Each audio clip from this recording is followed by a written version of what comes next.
It is in the name of that beauty that I run to be your next president. Kennedy Shanahan 24. During my announcement speech more than a year ago, I said that I have so many skeletons in the closet that if they could vote, I would be king of the world. I knew much would be made of my past. I have been around politics. I know of its hazards.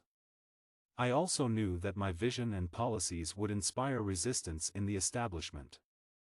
When you declare yourself foe to widespread corporate government corruption and declare yourself opposed to a runaway war machine killing innocents and draining our country's coffers, you will inspire resistance in the establishment. Put another way, many powerful people want to make sure the gravy train never stops.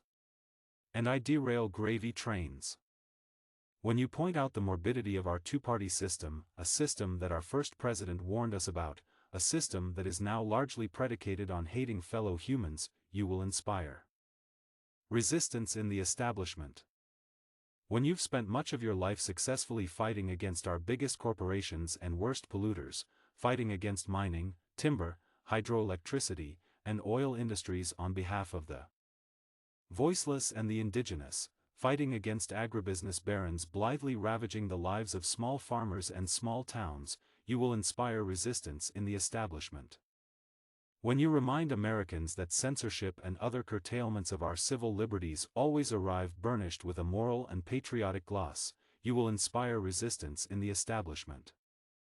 When you invoke our crisis of meaning, our deaths of despair, the addiction, and the many children lost to screens, ill health, you will inspire resistance in the establishment. When you are wary of reductive partisan ideology and groupthink, and when you refuse the common coin of today's public discourse, a glib second-rate cruelty delivered via the screen, you will inspire resistance in the establishment. When you assert that to better our country we must work toward a politics that heals this divide and affirms our mutual belonging, you will inspire resistance in the establishment. As you perhaps know, I am used to such resistance, used to the vile and malign distortions that accompany speaking out on high-stakes issues. And I know that the establishment's treatment of me while challenging makes perfect sense. The dark and elaborately refined arts of partisan politics deployed to end my campaign, the documented censorship and shadow banning, the out-in-the-open, anti-democratic, and well-funded attempts to keep me off ballots through expensive, complex, time-consuming legal challenges, the thwarting of debate access, the withholding of Secret Service protection, the paid staged protests, the sundry campaigns of defamation and scandalmongering, are the logical reactions of a threatened and very unwell status quo. And underneath all of this, underneath much of this election cycle, underneath much of this moment in our nation's politics is a sort of destitution. A destitution of heart. It's no small wonder so many people have withdrawn from civic life and democracy altogether. A broken bond needs to be re-established in our country. We need more soul-searching and less partisan warfare. Our work as Americans, whether we like it or not, transcends all labels and all parties. It seems we will recognize this reality and act accordingly, or be broken into it. History is not made occasionally on great stages by the privileged few but made daily in the depths of each human soul.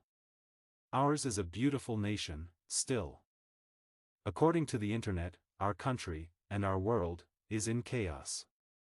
But in post offices, parks, and grocery stores our beauty still heartens and shines. We all see it every day. It is in the name of that beauty that I work. It is in the name of that beauty that I run to be your next president. The true power of America is not its comfort, wealth, or military might, but its ideals of liberty, democracy, and generosity. This campaign is about honoring and restoring those ideals regardless of the defamation, evasion, and trickery. We knew those were coming. We will not be deterred on this necessary journey.